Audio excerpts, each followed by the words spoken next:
Hello Gemini, Sun, Moon, Rising, and Venus signs. Kamusta kayo? Sana po nasa mabuti kayong kalagayan. Welcome back po sa Star Tarot. At kung bago kayo rito, welcome din po kayo. Please subscribe, like, share my videos, and leave me a comment po kung nakaresonate kayo. Thank you. And by the way, I would like to say hi muna kay Alexander Turalba 3777. No? At Alexander Turalba 3777. Hello po sa inyo. Maraming salamat po sa mga donasyon, no, na patuloy ninyong binibigay. Maraming salamat. And may God bless you with more. Thank you. So, we have the word, no, and this is for general life na message ninyo. Kaya napakaganda. Kasi, punong-puno kayo dito ng happiness and joy kasi finally matatapos nyo na rito kung ano man ang bagay na pinagkakabalahan ninyo. Baka meron kayong task sa trabaho, meron kayong project na sarili ninyo, or baka para sa kliyente, no? Whatever that is, no, that you are focusing on to finish, ay mafe-finish mo na talaga, no? Or baka ngayon nga tapos na talaga.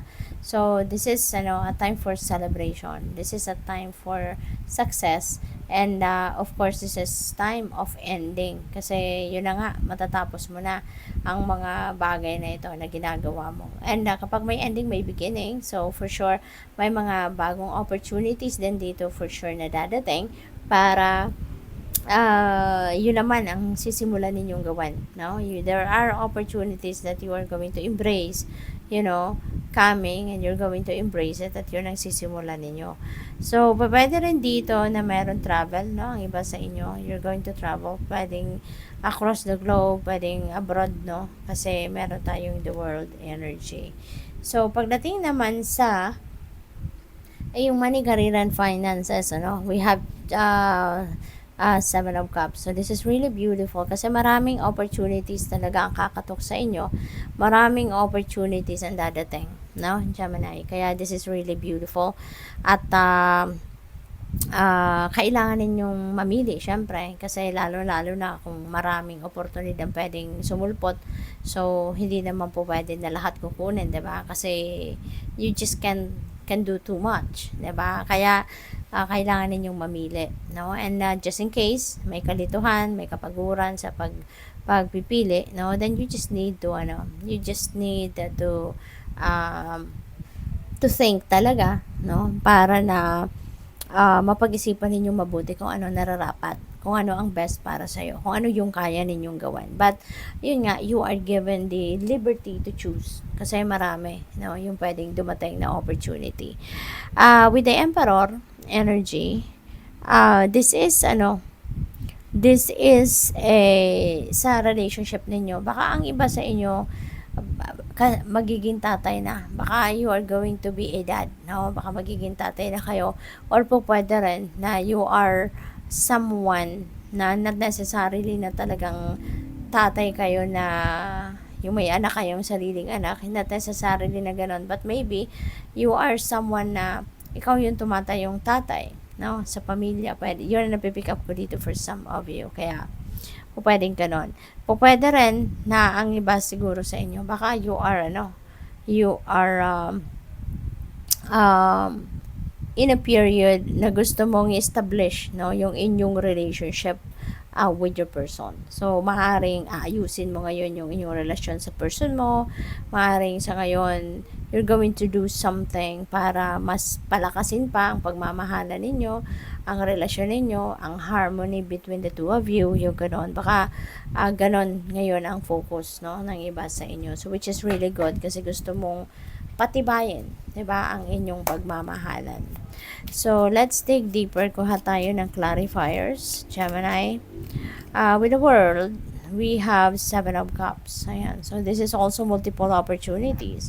So, talagang marami ang dadating, no? Kaya kailangan ninyong pag-isipan mabuti. Don't jump into situation agad-agad na hindi ninyo pinag-isipan, pinagplanuhan kasi sayang din, diba, ng time, effort, and energy ninyo if you're just going to get into it na hindi man lang ninyo pinag-isipan mabuti.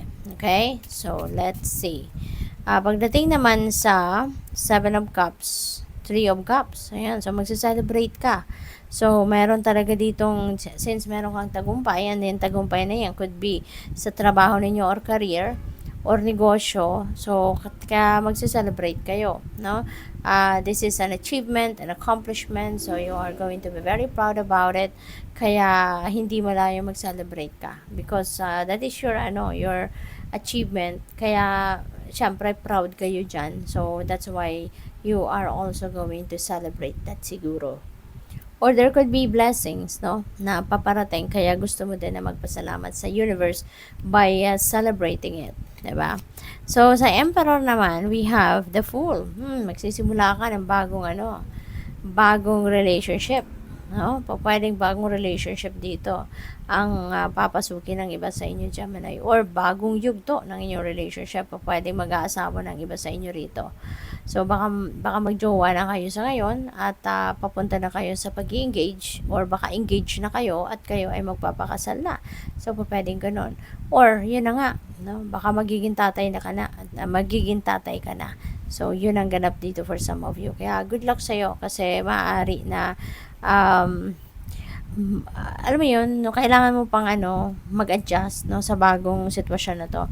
Kasi, pwedeng, even if magjowa na kayo, di ba, for quite some time, still, pag nag-asawa, iba na na magkasama na kayo sa bahay. Kaya pwede na mayroon ditong mga bagong bagay, no, na kailangan ninyong gawin, kailangan ninyong mag-adjust, kailangan ninyong mag-isip, di ba, kung ano ang best na gawin para na mas maging malakas, no, or mapanatili ang strong foundation ng inyong relationship with your person. So, final message ninyo is communicate. At isa sa key, no, ng isang matagumpay na relationship, anumang klaseng relasyon, ay communication. 'Di ba? Dapat open, honest, no, ang pagkikipag-communicate niyo with your person, lalo na para makasiguro ka, no, na nagkakaintindihan kayo, na you are on the same page. At kung meron mang hindi kayo nagugustuhan sa bawat isa, sabihin ninyo para naaagapan, naaayos, nagagawa ng paraan, 'di ba? So, good luck. Thank you for watching. Love and light. Namaste.